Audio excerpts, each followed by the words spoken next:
Bonjour à tous, nous sommes le 5 janvier 2021 en France à l'heure où j'enregistre. Nous allons étudier le classement de 21h ETC de ce Vendée Globe. Une tasse de café ou de thé et on va s'installer pour regarder et monter à bord de quelques bateaux. Des choses intéressantes se passent en ce moment. On va tout de suite zoomer sur la tête. Nous avions parlé hier du routage de LinkOut qui annonçait un routage optimal passant un peu comme Apivia, mais dans lequel l'isochrone que l'on observait était très très très très plat, c'est-à-dire que un peu, il y avait un peu toutes les possibilités d'aller un peu de n'importe où et de se retrouver à peu près au même endroit, avec une petite différence plus tard à moyen terme. Mais à moyen terme, la météo est souvent fausse dans l'Atlantique Sud, je vais en reparler un petit peu plus loin. Et donc, il semble clairement que LinkTart a choisi une option différente de ces deux bateaux. A priori, dans notre routage d'hier, on voyait que sur l'isochrone, à moyen terme, à court terme en tout cas, dans 2-3 jours, sa position ne serait pas défavorisée, ce serait à peu près identique quel que soit l'endroit.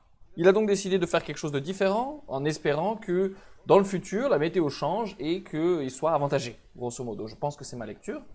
Je pense que c'est pas la première fois qu'il a essayé des options osées, particulièrement depuis qu'il est troisième. Et ben c'est encore le cas. Ça va donner beaucoup. Enfin, je pense que demain il va falloir vraiment regarder comment ça se passe. Peut-être même, je pense plutôt dans 2 3 jours, mais les choses vont être très intéressantes à ce niveau-là. En tout cas, favoriser une course plus ouverte. Et puis nous avons beaucoup de passages de Cap-Anne qui sont prévus. En fait, même entre l'heure où laquelle j'enregistre et puis le déclassement, Jean Le Cam est passé, puis probablement même les 2 3 bateaux derrière lui. Et puis d'ici demain matin, lorsque vous vous réveillerez, tout le monde ici de ce groupe-là aura passé le Cap-Horn. C'est la première fois dans un Vendée Globe qu'il y a autant de passages de Cap-Horn en si peu de temps pour les 10 12 premiers.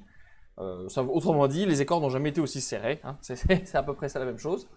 Euh, ça reste, euh, ça reste que pour le moment, les bateaux derrière, les trois bateaux dans le groupe de chasseurs ici, et on va inclure peut-être le groupe Apicil, euh, sont, euh, sont partis plutôt vers une option est, hein, de ce côté-là. Personne n'a l'air de se tenter, comme Apivia l'a fait ou Linked de remonter et de passer dans ce petit passage étroit où il n'y a pas beaucoup de vent, puis qui est plutôt a priori de prendre une option vers l'ouest, hein. Ce n'est pas ce qu'a fait d'ailleurs Apivia, hein, je n'en ai pas parlé encore, parce qu'hier il venait de prendre ce passage-là et on regardait qu'il avait l'air de s'indiquer un passage de changer d'option et de passer vers l'est. Et donc ce passage dans cette direction-là, ici, c'est avantageux si on prend une route courte comme Linktot l'a fait. Le changement de cap qu'a fait Apivia et Charlie Dalin et changé de décision en fait, l'a plutôt ralenti. Et aujourd'hui, il a quand même 200 000 de retard sur Maître Coq. Voilà, donc ça va être notre. On va regarder aujourd'hui, bien sûr, le routage du premier, voir un peu comment ça a changé par rapport au routage d'hier, et puis surtout comparer ça à LinkedOut et où est-ce qu'il va pouvoir se situer et quel genre de route il va pouvoir prendre. Alors pour commencer, on va regarder Maître Coq un petit peu. J'ai regardé comparé à mon routage d'hier et au niveau de où il se situait le Maître Coq par rapport à la prévision. Et en termes d'isochrone, il est vraiment placé pile poil à une demi-heure près ce qui était prévu. Donc j'avais mis à jour ma polaire pour qu'elle soit pour qu'elle reflète le fait que les marins en avant, en tête, utilisaient leur bateau à fond. Et c'est bien le cas. Là, on a bien matché les résultats, donc j'étais plutôt content. Et ça se voit d'autant plus que voici le nouveau routage ici en gris. Et on voit que sur le premier, je pense que c'est les premiers 2 ou 3 jours, ici, 7 janvier, 4, 5, 6, 7, ou c'est plutôt 2 jours et demi, hein, UTC 8h45, et 2 jours et demi à l'heure où j'enregistre. La route est vraiment épouse la forme que l'on avait hier et est parfaitement calée. On est simplement un peu plus à l'est que ce qu'on avait prévu hier, mais bon, c'est dans le tunnel, hein, c'est équivalent. Rappelez-vous que il y a 2 jours, c'était un peu plus à l'est encore plus, mais ça épousait exactement cette même forme. Donc, on peut dire que nous sommes vraiment bien placés là. La route suivie par Maître Coq, c'est celle que nous avions routée hier. Et donc ça s'annonce qu'il va traverser en fait dans ma nuit à moi, peut-être tôt dans votre matin. Ici nous sommes le 5 janvier à 15h45, dans votre journée, dans votre matinée. Vous aurez le passage de Maître Coq dans l'anticyclone, qui on veut le voir, c'était l'avantage d'être un peu en avance pour lui, c'est ce qu'on avait vu il y a quelques jours. Il va pouvoir échapper probablement assez bien à cet anticyclone qui se déplace il va être passé juste assez tôt pour éviter de se faire ramasser complètement. contrairement à Apivia qui lui va devoir le traverser. Et donc ensuite, par contre, à partir de ce jour-là, donc qui est dans 4 jours, la route a un petit peu changé, comme on peut le voir ici. Et en fait, elle a changé beaucoup parce qu'on enchaîne plus plus de virements. Et puis, il y a un décalage en latéral qui est en fait énorme. Si l'on regarde, j'ai pas le droit de faire ce que je veux. Ah bon, j'ai pas le droit de faire ce que je veux, mais j'ai mesuré la distance ici en latéral. À long terme, les deux routages sont très différents. En fait, il y a une différence de plus de 200 000 ici en latéral entre les deux routes. Donc, nous pouvons plutôt faire confiance sur 3-4 jours de météo. Et encore, il y a 2 jours, j'avais vu qu'il y avait une météo à 2 jours qui a un peu changé. Mais là, au-delà de cette distance-là, du 7 janvier, notre météo est probablement amenée à changer. Pour ce qui est de Lintart, il est maintenant positionné à l'ouest des Falklands, n'est-ce pas? J'ai appris des choses sur l'histoire aujourd'hui, hier. Et donc, à l'ouest des Falklands, c'est une option qui me semble intéressante. Ce qui me semble le plus important, c'est de regarder si, en termes de son isochrone, dans les jours qui viennent, est-ce qu'il est toujours aussi plat. Et à peu près aussi plat qu'avant. C'est normal qu'au tout début, les isochrones ne soient pas plats, parce qu'en fait, l'algorithme de routage n'exporte pas à l'infini.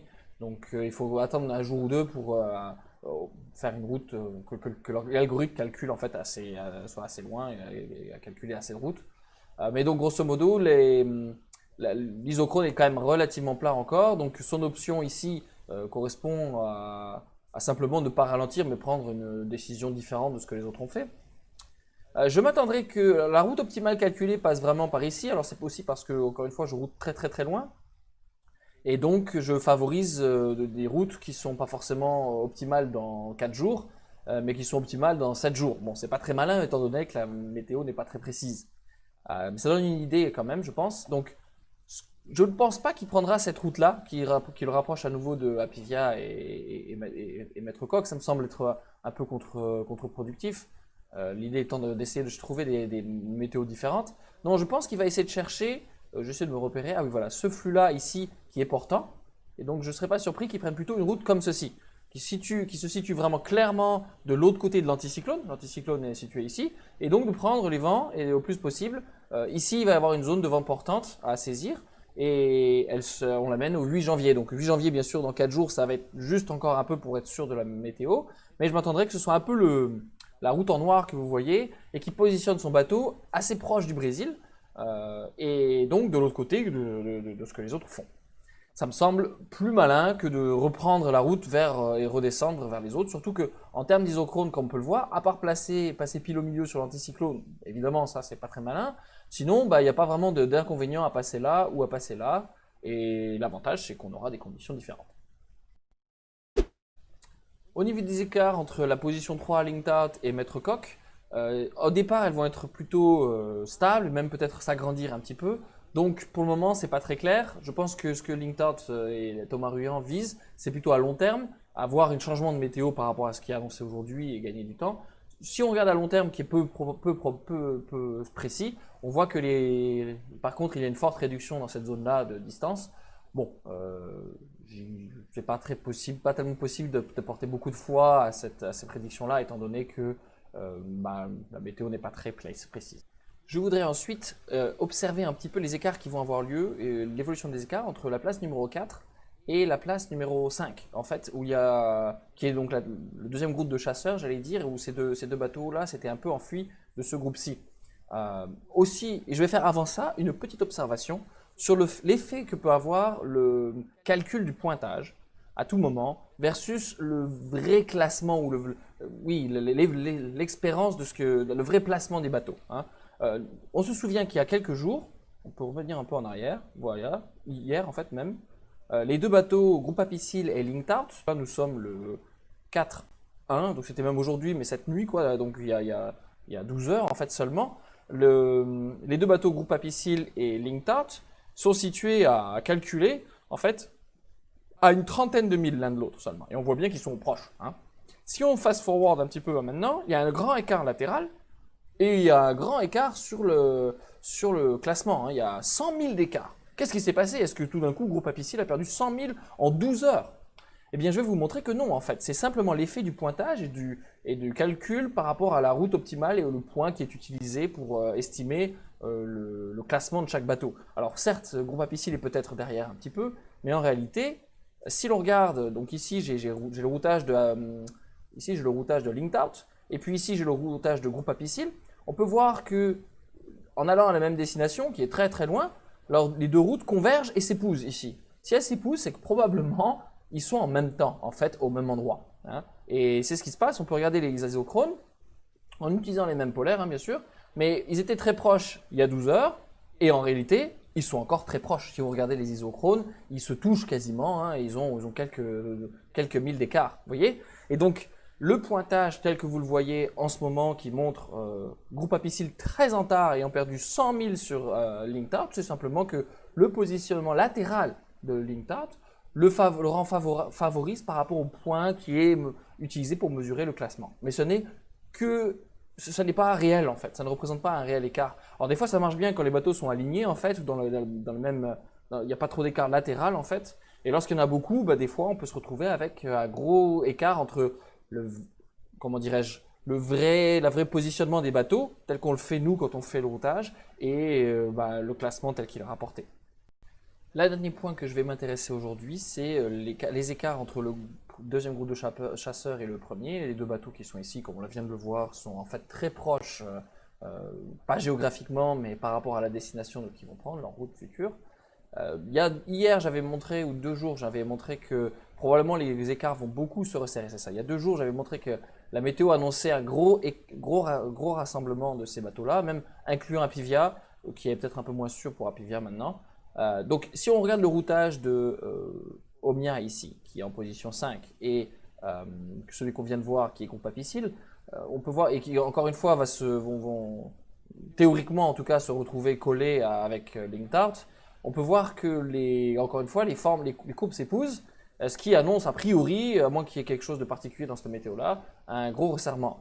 Et donc, on va lire la météo, on va regarder, et comme vous pouvez voir, les deux points se rapprochent, s'approchent. Et les écarts vont fondre comme neige au soleil. C'est parfait, ils remontent vers le nord, et donc vont se retrouver dans des zones plus chaudes, c'est normal, hein. Nous avons donc quand même presque 200 000 d'écart entre les deux, hein. Et les 200 000 vont disparaître en 3 jours, même pas. Combien de temps? On va regarder combien de temps est-ce qu'il va disparaître. Attendez, je vais pas regarder ça. Allez, on va dire qu'ici c'est pas mal. Le 6, dans 2 jours. 4, 5, 6, effectivement. Dans 2 jours, les 200 000 vont partir en fumée.